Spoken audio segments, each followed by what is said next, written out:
Some believe that the Irish may trace their ancestry to the ancient Israelites.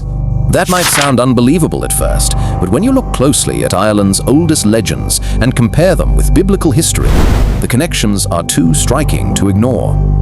Irish lore is full of echoes of the Old Testament, and for generations, people have whispered that the story of Israel did not end in the Middle East, it continued on the western edge of Europe.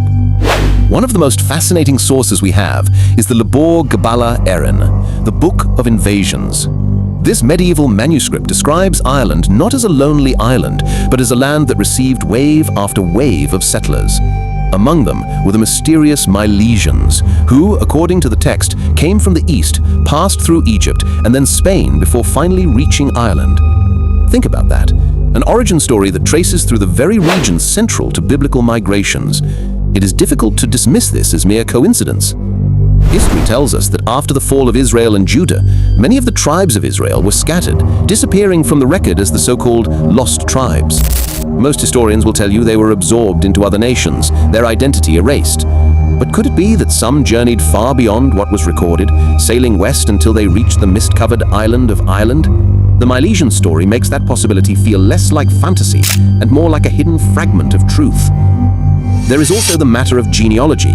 Early Irish kings kept lineages that surprisingly mirror aspects of Old Testament records. Why would such parallels exist unless there was some shared root?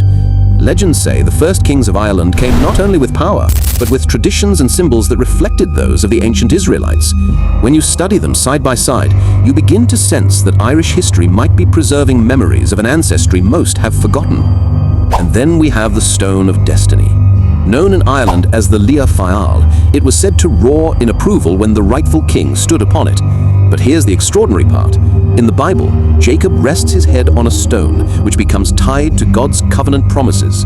Some traditions claim that stone was carried westward, eventually becoming the very stone upon which Irish kings were crowned. Imagine it.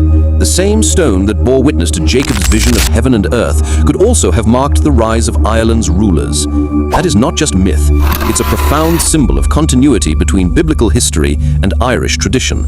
Drop your thoughts in the comments. Is this history, myth, or a bit of both?